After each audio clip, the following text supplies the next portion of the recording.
I know Anita did an acknowledgement at the start, thanks for that, but I wanted to acknowledge the Bunwurrung and Woiwurrung peoples of the Kulin Nation, traditional owners of the land we're on, Naarm. I pay respect to elders past and present and acknowledge that this land was stolen by European colonisers and was never ceded.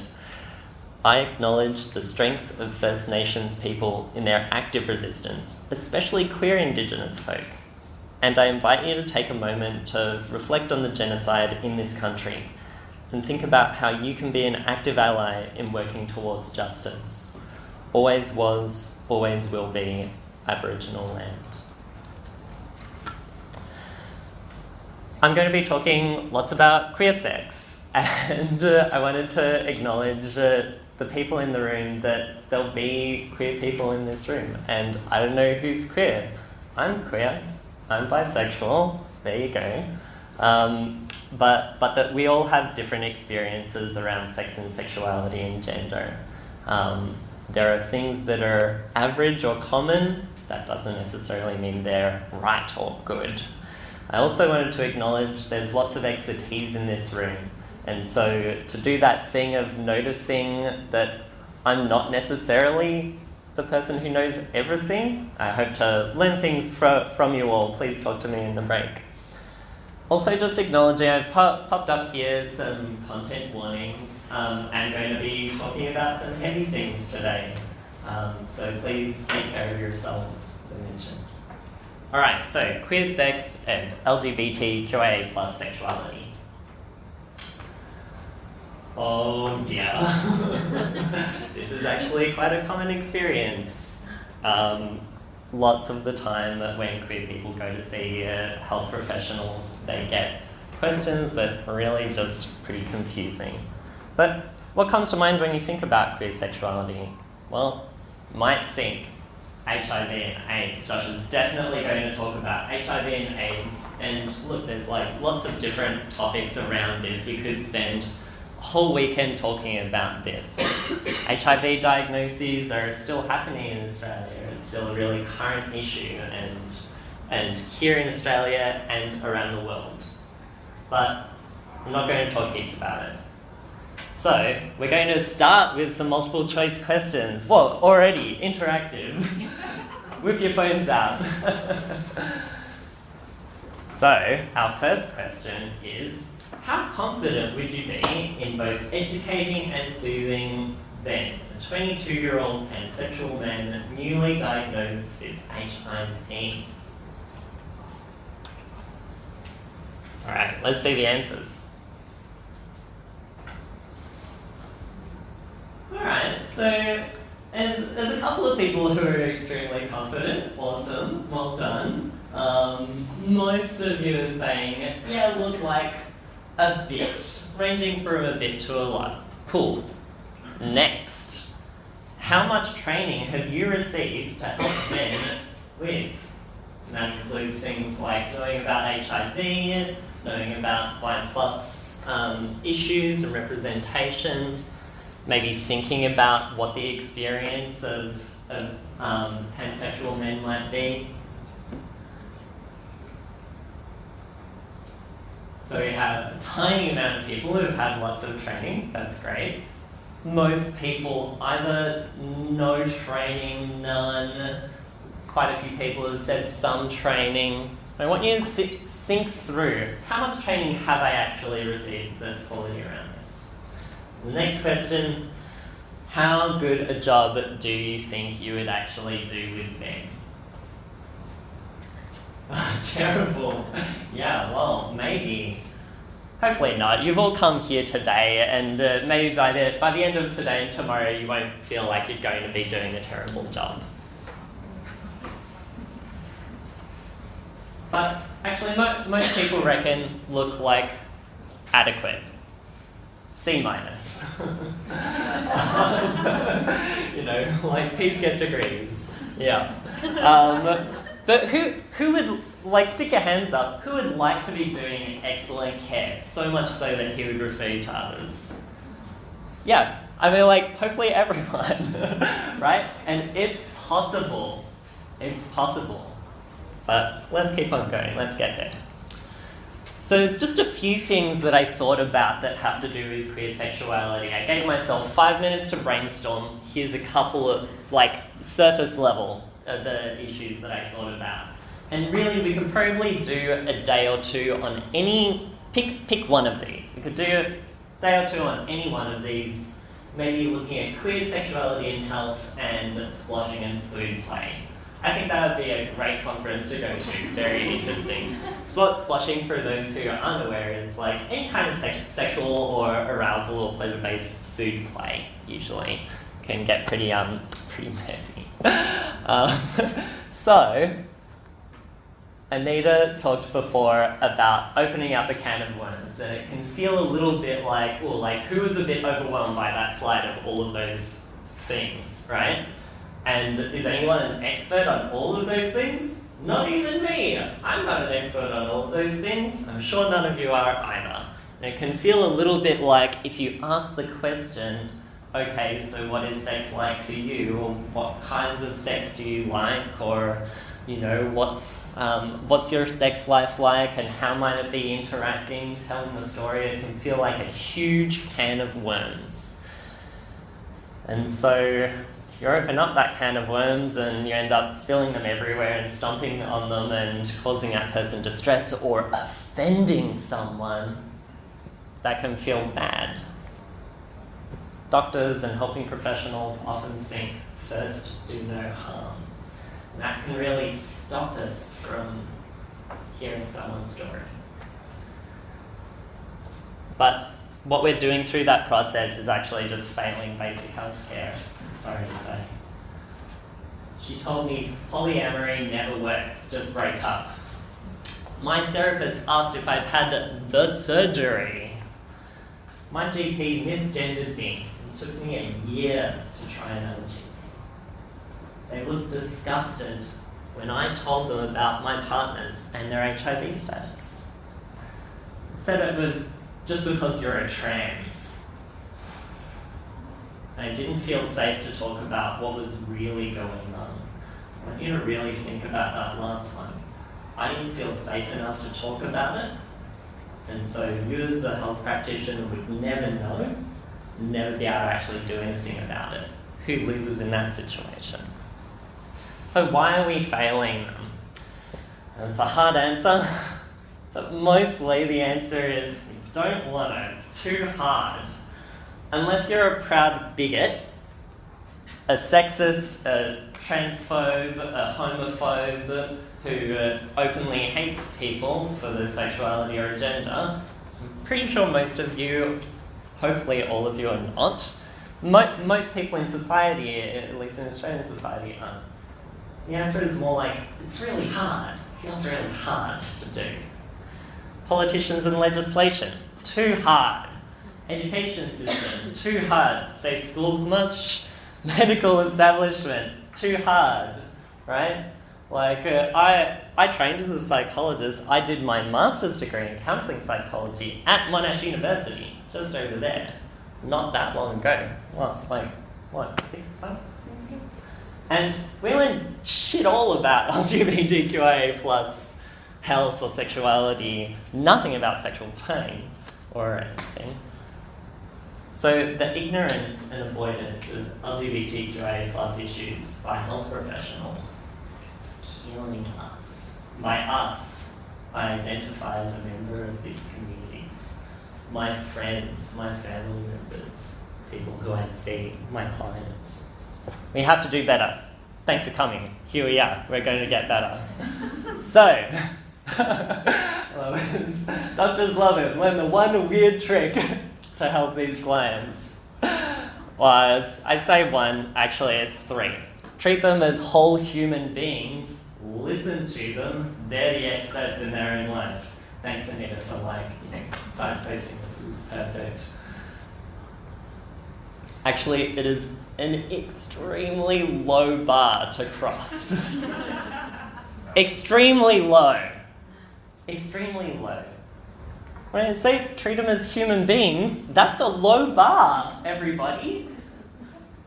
And that's actually the good news. If it's a low bar, then it's very achievable. Great. So, Let's jump some low bars together. Everyone, the pieces of paper are on your table. I want you to come together as a group, read it out to each other, and have a bit of a think about what some low bar answers to these little case examples might be. Has any table not got a piece of paper? Stick your hands up, make noise. And so a low bar answer might be using their name or listening to their voice, looking them in the eye.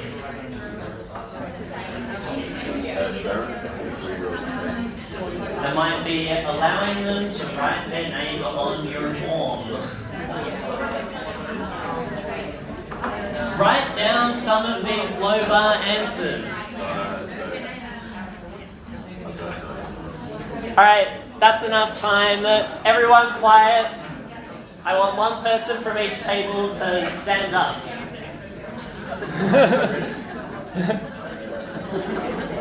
Come on, class.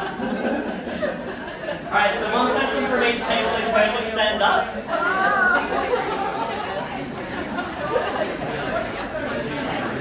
The question is, how would you treat this person?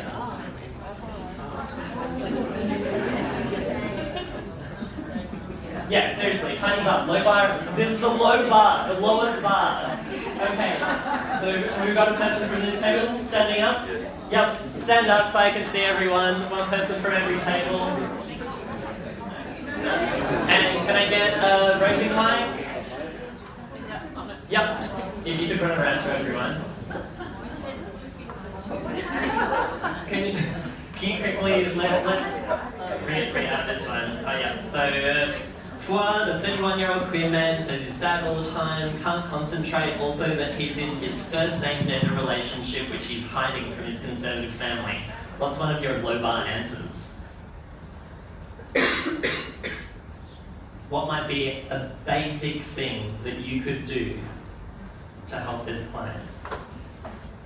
I can think of many, but I'm brain freeze at the moment. Okay, that's right. That's right. What did you discuss as a group? Thanks for coming in, saying what I've got. Very hard. Thanks for coming in. That must be hard. Superb. That's an excellent low bar answer. Thank you. Good one. All right.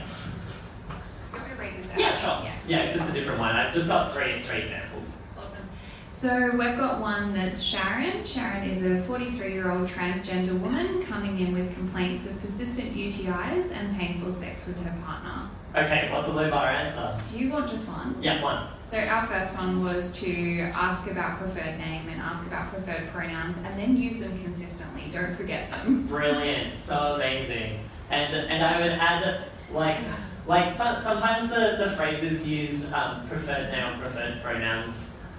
I just use name and pronouns, because that's the name of pronouns, right? Like, my preferred name isn't Josh, like that's my name. All right, next one. Okay, we had Opal, who's a 17-year-old non-binary high school student using they, them pronouns and wants to get a sexual health test as they're sexually active. So congratulating them on coming in and saying how that sounds like it'll be, it's a hard thing to come in and do. Right. Checking in around name and pronouns, and then also checking in around confidentiality about that. Yep. Do they want us to share that, put it in our notes so that other people will use those name and pronouns when they come in? Fantastic, thank you. Yeah. Next one. We had exactly the same. Yep, brilliant. What's the low bar answer? Well, provide them with a sexual health test. That's what they were after. That's what they came in for. Amazing, yes. They asked for a sexual health test, give them a fucking sexual health test. Not hard, yeah. We also had for the 31-year-old queer man. Yep. All the time. So I think we not being afraid to talk about his same-gender relationship as part of counselling and treatment for his feelings and his mood. Yeah, brilliant. With Florida, as a psychologist, in that first session, extremely early on, I might just double check, hey, I just want to double check the pronunciation of your name. That's right, sorry, I stole it. But just making sure you're saying your name right. That's easy, yeah. So we had Sharon, the 43-year-old transgender woman as well. Low bar answer would be to ask her sexual orientation. Great. Ask the sexual orientation. How does she identify, if anything? Yeah, thank you. We had the same as the first one, Fuad, and we would check that we've pronounced his name correctly. Brilliant. Yeah. We also had Opal, the 17-year-old non-binary high school student, using they, them pronouns and wanting to get a sexual health test. Yeah. We echoed some similar things Yep. about saying well done, he's Great. 17 years old. Cool. And we also just said we could sort of check in what is sex for you. Yeah. What kind of sex are you having? That'll help target the tests. Brilliant. We said that client was sexually active. What does sexually active mean? It could be a million different things. Thanks. We also had Sharon, 43, transgender woman. We discussed much of what has already been covered, but additionally creating a supportive and trusting environment, so eye contact, walking pace, and coming from a position of care. Yeah, right. So maybe not having like a big desk in between you and a clipboard where you're writing down lots of things. Yeah. Maybe just like some open, nice, warm body. That's right. Language. Yeah, cool. We had Opal, the 17-year-old high school student, non-binary, so we talked about pronouns. Yep. And I particularly am interested in them having a sexual health test and congratulate them for coming and doing it at the age of 17, being responsible.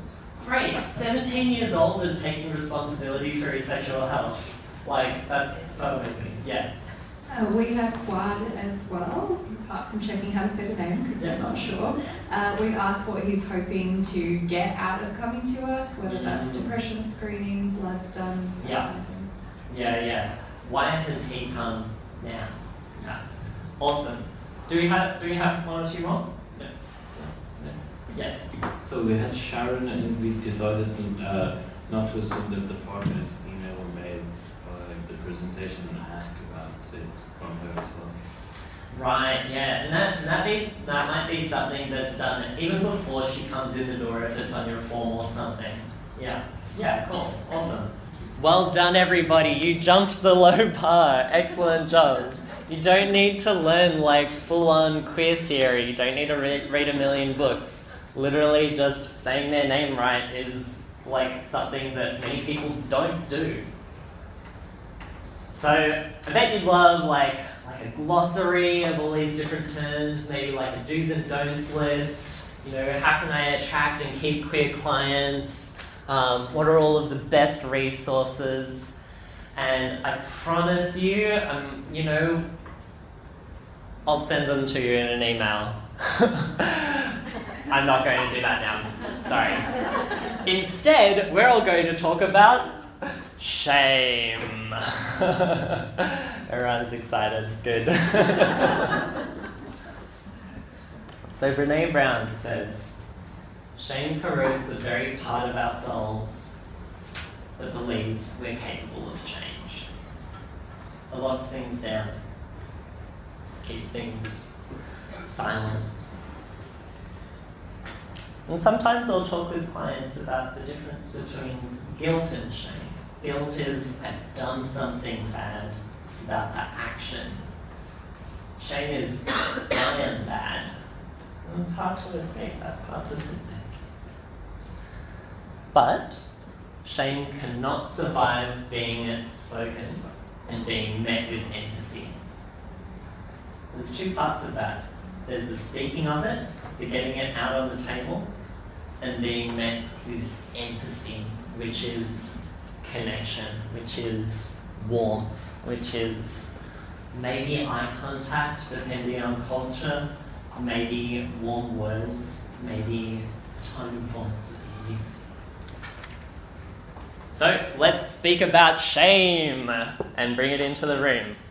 We're going to do an exercise where all of you are going to talk about your shame, but we're going to do it anonymously. So either using your phones to go to this bit.ly link, or there's notepads, like sticky notes on your tables. Feel free to just grab one of those and write it down.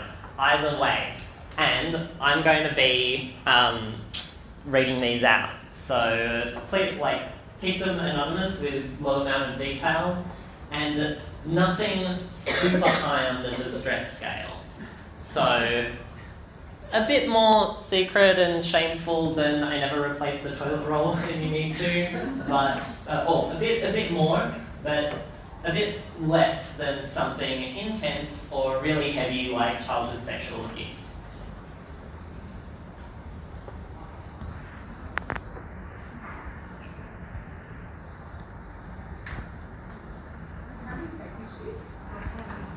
If you're having tech issues, please just use pen and paper. Yeah, that's what they're there for. And I'll get a volunteer to maybe run around and just stick your hand up if you've got pen and paper that you've been doing. Sticky notes on all So it's the question of what we thought about. The question is writing down or submitting some secret that you have, something that you're ashamed about. It could be something to do with sex or sexuality or gender. It could be something totally else.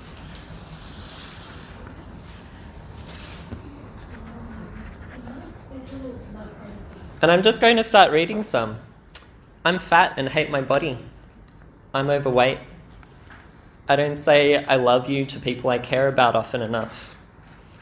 I'm sometimes scared to share at work that I'm poly. I feel like an imposter in my job and someone will discover I don't know what I'm doing. I had sex earlier than all of my friends. I find talking about gender and sexuality confronting. That I hate certain parts of my body despite having generally high self-esteem. I sometimes pick my nose. I find it hard to talk about sex in my personal life. Not as good at my job as everyone thinks. As a young adult, I was secretly in love with my best friend and read her journal without her permission. I am not having sex. Were there any of the paper ones? Yeah, that's really things. I haven't experienced orgasm from PIV alone with no clitoral stimulation. Yep, common.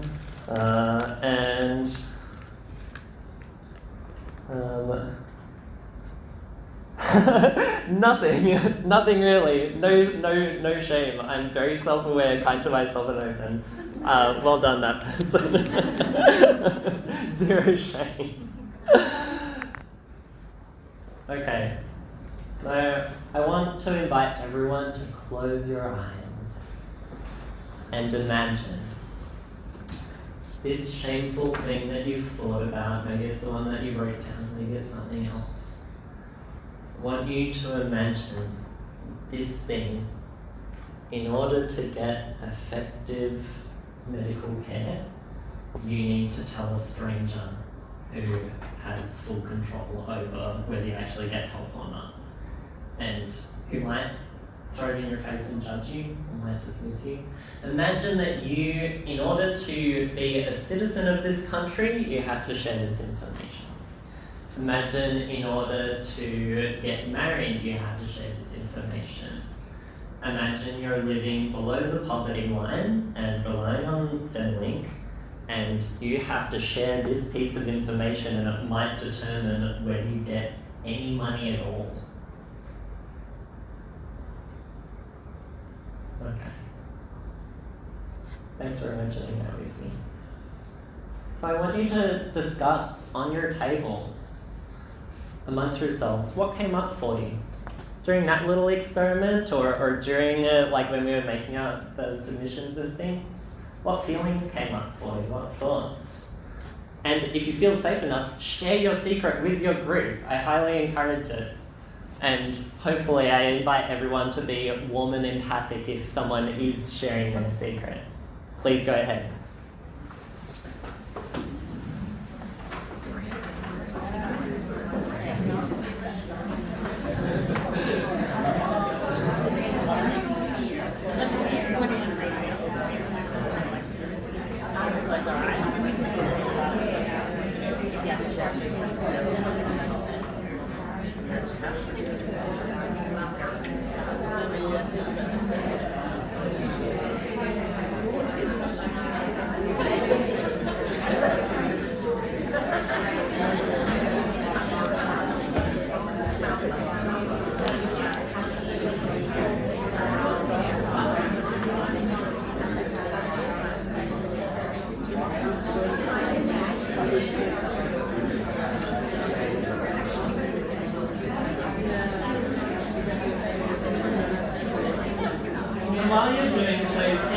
whether this is something that you could share with a partner or a family member but not a doctor, or if you'd share it with a stranger but not your child.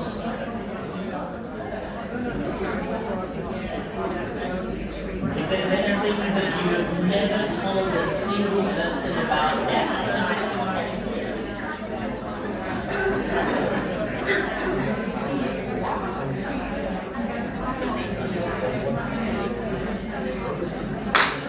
Okay, that's enough. Everyone, we're at the halfway point, so I want to invite everyone to stand up if you'd like to stand up, but have a bit of a stretch. Well done, speaking your shame. Good job. Yup, have a little wriggle. Take a breath.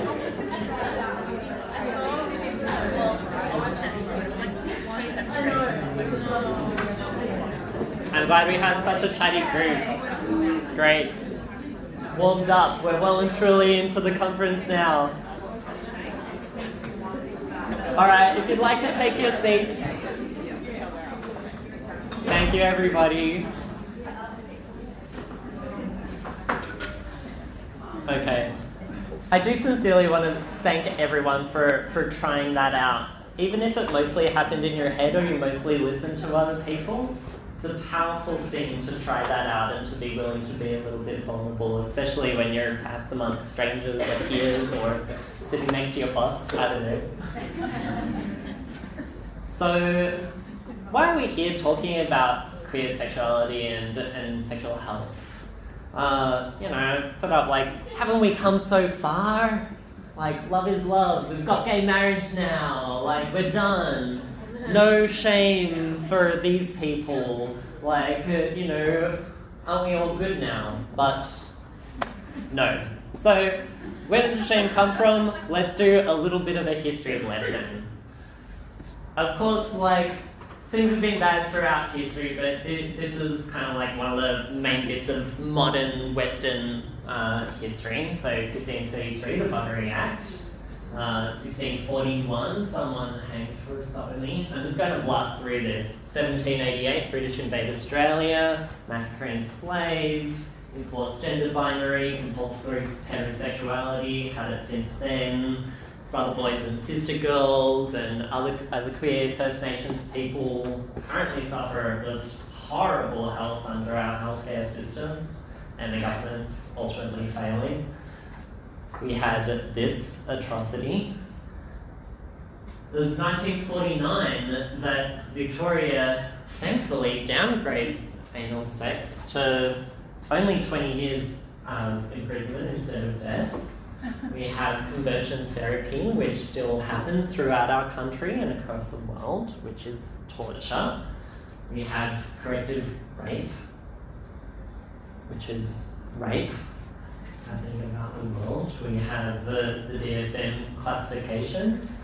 Thank you for talking about, Alice, the modern DSM. It's a little bit better than it used to be. But homosexuality used to be a mental disorder.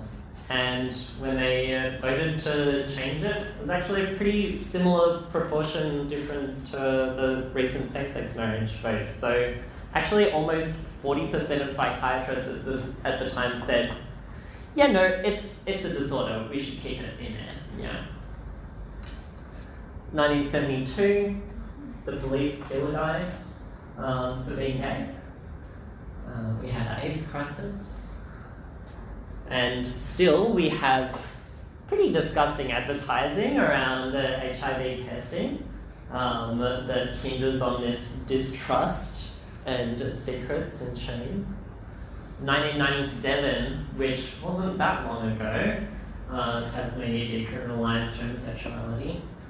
It was only in 2013 that we had changes in the family court around gender and kids. 2016, we had Pulse nightclub massacre.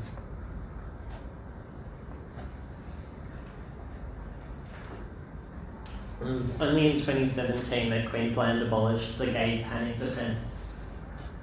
South Australia hasn't overturned it yet.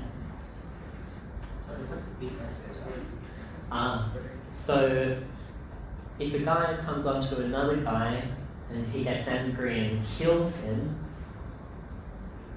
they can use the defence that it was a gay come-on to say, well, it wasn't murder, it was manslaughter, which has a much lesser criminal punishment. That's still there in South Australia. It was, only a couple of years ago that it was overturned in Queensland. We had the same-sex marriage legislation.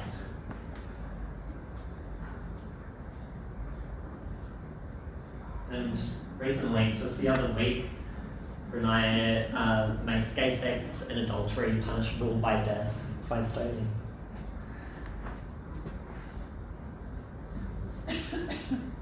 This is some heavy stuff.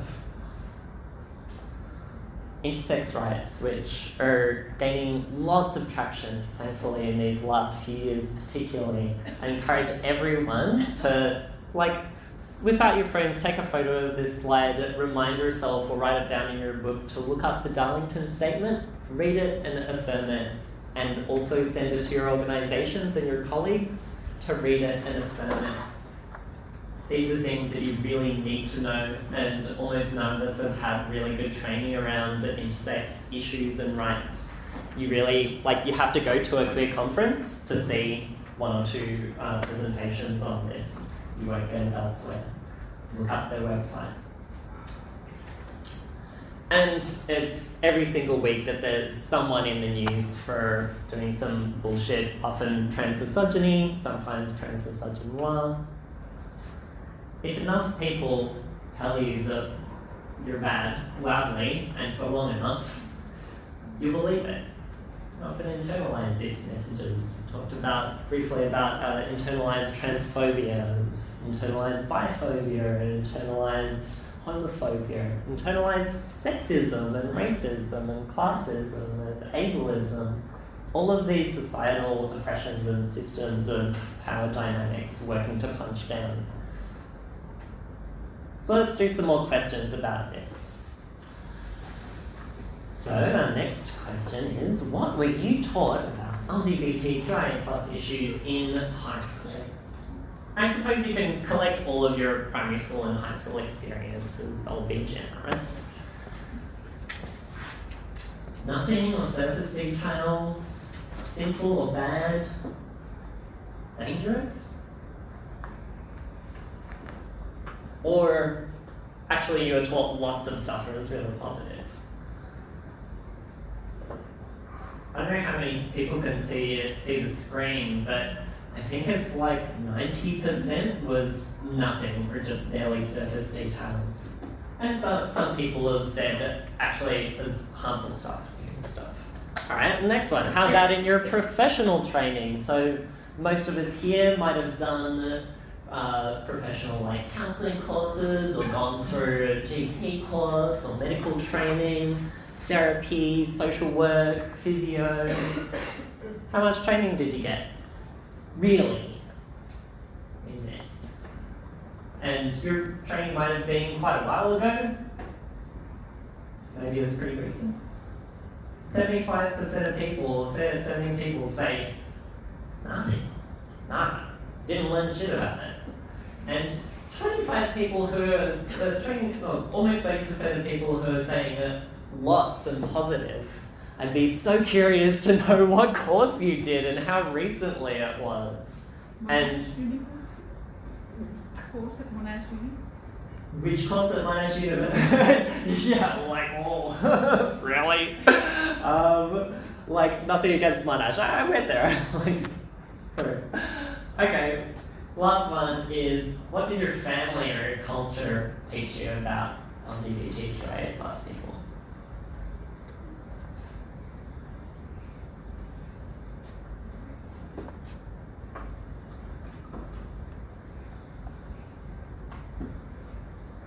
So we're looking at still almost half of you, nothing, surface details.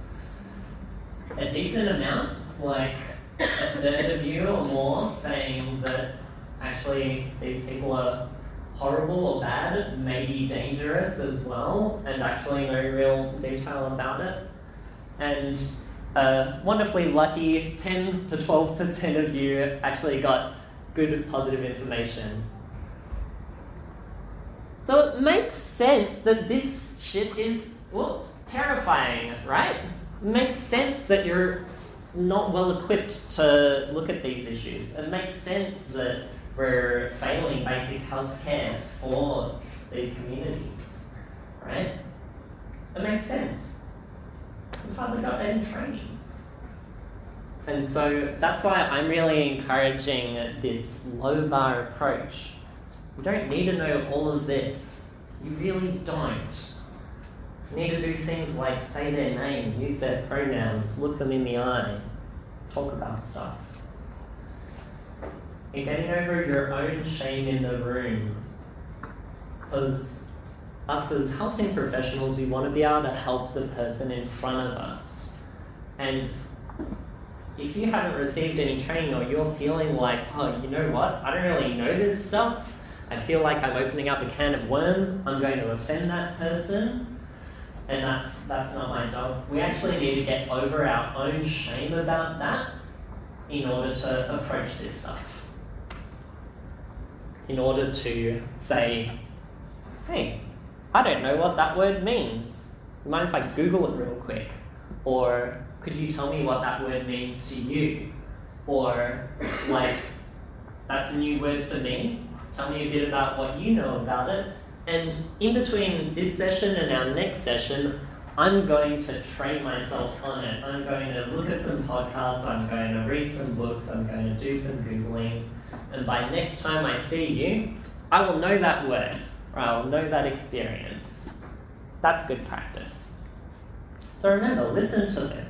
They're the expert in their lives. And them as members of these communities are probably going to know much more than you about those specific things in communities. It's okay for you to not be the expert in that specific aspect. If you don't know us, neither of you know Google it. Like, there's a lot of information out there.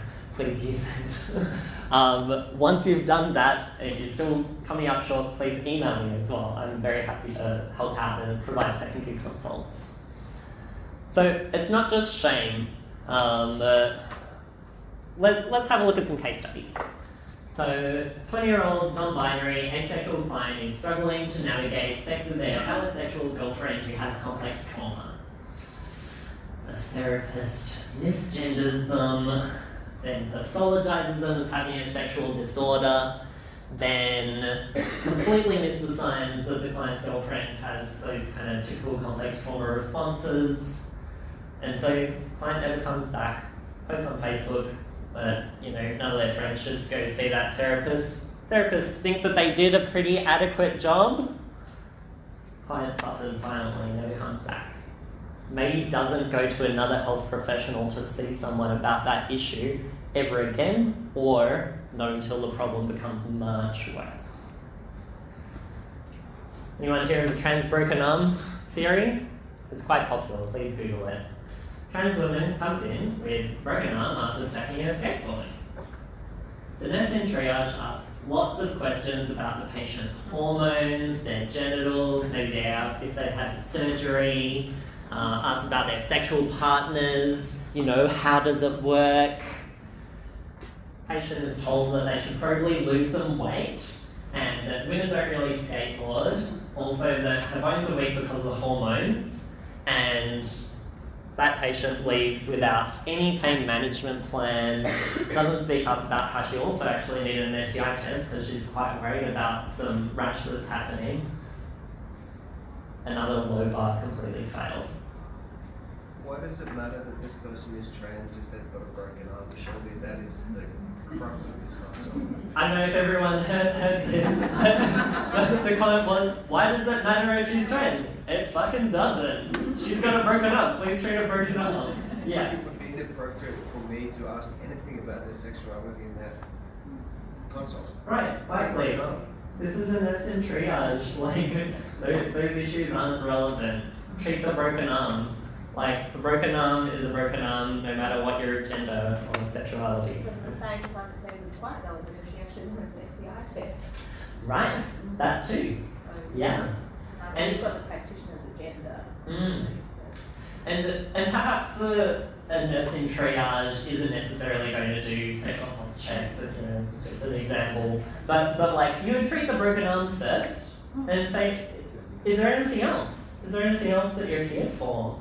And maybe do a bit of a medical history, that kind of thing. But I think asking about the hormone history is important because you can have bone density changes with certain hormone changes. Not that's going to like, she's there sitting in front of you with a broken arm.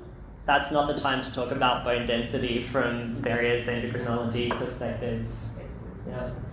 I think it's really about giving a reason why you're asking the question. I know we had an example like this recently in our emergency department where somebody came in with abdo pain, a trans woman, and the medical person doing the consult said, have you had the operation? Which she took as quite offensive because she said, well, how does that have anything to do with the fact I've got abdo pain? And it probably did because it was part of the history workup, but to actually say, I'm going to ask you some questions. I'm going to ask you some questions about your surgical history because it's really important for me to help with the diagnosis. It's kind of almost the reframing, so if you do need to ask about hormones, just explain why.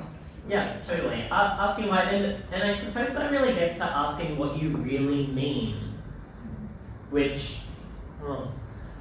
I did have another example that totally gets to that thing, but it's just me. But yeah, asking what you really mean. So actually the relevant question there might have just been, what's your surgical history? Have you ever had surgical in this region of your body? Which they, might have had their spleen removed or kidneys or I don't know, like any of that might be relevant to abdominal pain.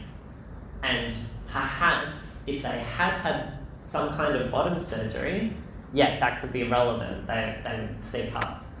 But asking, have you had the surgery, as if there's only one, is bullshit and transphobic and really not acceptable. And useless medical practice. And harms the client. And that'll wreck that person's day, or week, or month. So, we're going to do some rapid fire fixes. Now, I want someone from every single table to stand up, not the same person as last time. Class participation. You've got 5 seconds to decide who's going to be. 5, 4, 3, 2, 1. Alright, cool.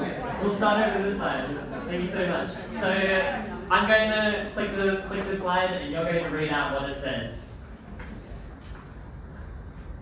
Don't assume pronouns of my partner. Great. Thank you. Forget the terms biological or natal, man/woman. Yeah. That might be useful when you're talking to doctors or surgeons. It's not useful when you're talking to clients usually. Don't advertise as LGBTQ friendly if all staff aren't trained. Right, we get this a lot. Workplaces receive some kind of training for their clinicians, like their psychologists, and the admin staff aren't trained at all. Client gets misgendered at reception, leaves, doesn't even see a psych. Update your ancient forms. Please, and thank you. If you don't know what things you might need to change on your form, Google it. It's okay not to know. Acknowledge it, then research. Brilliant. Leave your judgments at home. Or keep your comments in your pocket. Yeah, great. Advocate for your patients with other professionals. Right. Your job doesn't end with just your face-to-face with your client. Your job extends to letters, phone calls, helping them look up the right government form, writing a letter for Centrelink. Like, advocate for them. Yeah. Use correct pronouns, names in your letters too. Right, don't stop at just using the right name and pronoun when the person's in front of you. Also do it in your letters with other professionals. Why would you do it differently? Build a relationship, keep clients for life. Brilliant. Open up to alternative anatomy names, not male/female. Right, using different words for different anatomy. Leave your religious icons at home unless you'd like to alienate queer clients. This is a tricky one, and I'm certainly happy to discuss this with people at the break. The context of this is if I, as a queer client, walk into a practice, a doctor's office, a psychologist's office, and I see a big cross and a ton of religious iconography, what I'm going to think is, what I'm going to think is the likelihood is this person is not going to get my sexuality, is going to shame me, and I'm not even going to raise it. I'm going to fake being straight just to survive through this experience. So think about how you present in session. What are you showing? Learn safe and unsafe LGBTQIA pathways. Right. Learn who to send onto. Learn who are the gynecologists who are super transphobic, who are the gynecologists who've received some queer training. Learn about these things. Know where to send people and where not to send people. If you hear a client feedback, holy shit, that therapist was horrible, disgusting, just don't refer to that psychologist or therapist again. Or call them up and say, hey, what the hell happened? Welcome and support queer sex workers, advocate for decriminalisation. Sex work was mentioned before. Lots of queer people do sex work or participate in the sex industry in some way. Decriminalisation is the answer in Australia. And so, we come to our final multiple choice question. We're almost there. How do you tell if a client is LGBTQIA+? I've been talking for almost an hour now. All of this stuff that you've learned, who is it actually relevant for? How do you pick them? How do you know who is it relevant for? That you can pull on this treasure trove of knowledge that we've just done. Okay, let's see some answers. Okay, no one's picked they have coloured hair or piercings or one about anal sex. In their voice, can you tell a queer person from their voice? Oh, I don't know. Wrong! Actually, you don't have gaydar, believe it or not. You don't have bi-fi. You don't have transceivers. You don't have ace analysis. If it's relevant, just ask what you mean. If it's relevant, just ask what you mean. The first time a doctor asked my name and how do you identify? It was about 6 months ago. It was an amazing experience. This is a friend of mine. An amazing experience. Like, what a low bar for an amazing experience, right, from a doctor. But if it's relevant, just ask. So, our take-home messages. We're doing a bad job. I'm sorry to say, all of you are doing a bad job. Most of us are doing a bad job. Most of your colleagues are doing a bad job. It sucks. Oof, that hurts for me to say that to you. Thanks for coming to learn and do a little bit better. But it makes sense because we've all had shit-all training and we live in a culture that's disgustingly oppressive in lots of different aspects, and we come from a massive history of shame and stigma around these things. It makes sense why we're doing a bad job. Good news is, it's a low bar to become a great LGBTQIA+ professional, giving clients amazing experiences that they'll tell all of their friends about and refer on. Once someone becomes known as a queer inclusive professional, word spreads like wildfire through queer Twitter and trans Tumblr, and you'll find these referrals just popping up left, right, and centre, and you'll find your name being discussed on notice boards. So, that's the whole thing. But queer people will dedicatedly go to you and always show up and be so thankful just because you looked them in the eye and got their name right or asked their pronouns. So remember that shame silences people, everyone gets shame. Lots of us get shame around sex, like we're a sex-obsessed and sex-negative society. That's where a lot of shame comes from. And queer people get it because of their identity and their sexuality or their gender or their sex characteristics. We get it lumped on us. So, final thing. I want everybody to commit to 3 small changes that you could make based off this presentation. I want you to email them to me. Either write them down now so you do it later, do it in the break, we're about to have lunch, or email me right now. Please, take out your phone, stop paying attention to me, write these things down, email them to me. And they could be small things like just, you know what, have a look at the forms, have a look at your admin forms and think through, all right, is this actually correct? And who do I talk to fix them up because they suck? Or maybe it's, I'm going to, like that, the trans gender unicorn that Yako had before. Maybe I'm going to look that up and actually print off a copy. I'm going to laminate it and I'm going to have it in my office and I'm going to use it with clients and show it. Or I'm going to fill it out myself to put down where I would be on that gender expression, identity track, sexuality, sex thing. Maybe I'll show it to my kids, see what they reckon. Show it to my partner, see what they reckon. Just like a few things. 3 things, concrete things. Send them to me. I'm going to email you back in a month just to see how did you go. All right? This isn't a test. I'm not going to send you abuse if you don't do it. I promise you it'll just be one single email from me. I'm also not going to add you to any lists or anything like that. Just one email just to check in to see how did you go. There's a little bit of a prompt or reminder because I know I'm hella busy in my practice and it's hard to get onto these things sometimes. Thank you. I look forward to those emails. So, one last thing. We've talked about lots of really heavy stuff today. I've also told all of you that you're bad at your jobs. So, what I want you to know is that actually I really believe in you.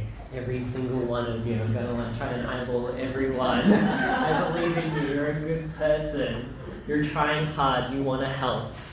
That's why you're here. Whatever secrets or shameful things you put up before, thank you for being so vulnerable to express that, to perhaps even share it with your group. That these things are really powerful and it's getting over shame and working through shame that we can grow and become better helpers as well. So thank you everybody for coming along. I work at the Mind Equality Centre in North Fitzroy. We're happy to do secondary consultations. Shoot us an email. This is me with a beard. Don't have a beard anymore. We've just got a few minutes for questions, 3 minutes for questions. Yeah, great. I have a question. Yes. What does the plus stand for? So, sometimes we get, we struggle a little bit with the sort of alphabet soup of noting down the different identities, and for anyone who isn't quite sure of what all the letters stand for, it's lesbian, gay, bisexual, trans, queer, intersex, and asexual, or arrow, like covering aromantics as well. The plus is for everything else that actually doesn't quite fit into those things. So, yeah, right. So pansexuals might identify quite separately to bisexuals, although we often kind of umbrella them into bi plus. Non-binary folks may or may not identify as trans as well. We have the Papafine people of like Islander nations that it's like, we might say that that's transgender, but actually it's its whole thing there in that culture and in that localization. And so our plus kind of like covers the rest as language expands, as things develop. At the SAS conference, I was talking about asexuality and aromanticism, and if you look at any queer documents from like 10 years ago, they won't have the A. And the I is a tricky one. Intersex people, some of them are queer, like in their sexuality or gender. Lots of them aren't. And so to be kind of lumped into this group, sometimes the I is there and sometimes it's not. And it depends if it's relevant or not.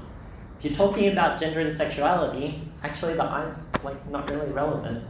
If you're talking about people who get discriminated against based off their unique sex characteristics or variations or kind of things, maybe the I is relevant. In the Northern Americas, USA, Canada, they'll have it too. That's to represent two-spirit people, which is really kind of like more common over there. We don't really have that here as much, although the plus kind of includes them as well. We also, maybe as a swap for LGBTQIA+, might use something like DSG, which is diverse sexuality or gender, or SOGI-SC, which is sexual orientation, gender identity and expression, and sexual characteristics. That doesn't label any particular group, but kind of covers the variety. So would it be true to say that the plus is about the not knowing? Yes, the plus is about the not knowing. Good one, Adina. One more question. Hi Josh, thank you. I got so much out of that, and I'm quite inspired to change, and I'm sure you inspire many other people. A quick question, you said to remove the word natal from our language. Can you tell us what you mean by that? So the question was potentially removing the word natal when you're talking about natal males or natal females, or sorry, not postnatal, neonatal. No, yeah, like just natal, not postnatal, nothing to do with like something. But the reason is the way we frame language in particular ways then makes certain assumptions and things. And so the difference between me saying someone who is assigned male at birth versus a natal male is the difference between saying someone who had gender thrust upon them when they were a day old and then had to like deal with that, and that was essentially just because of the genitals that they seem to have, versus saying like they are a natal male, they were born male, and that we know that in some useful way. So thinking closely and specifically about language in that way can be really useful. It's the same reason for talking about like biological sex. If you go really bit deeper into the discourse around trans folks and non-binary folks, you'll find that actually like a trans woman will say, well, I'm biologically female because I'm a woman and I'm female and I have biology, right? What's the difference kind of thing? So it's it can be a little bit to get your head around and a little bit of detail, but thinking of the person first and using their language can be really important and a good way of destigmatizing things. Well, thank you very much for that incredibly enlightening hour that we've just had. Knowing that we all, we've learned so much, we still need to learn so much, but at least we can get over the shame of the fact that we don't know and find our ways, and particularly from the person in front of us. So thank you so much, Josh. Thanks so much.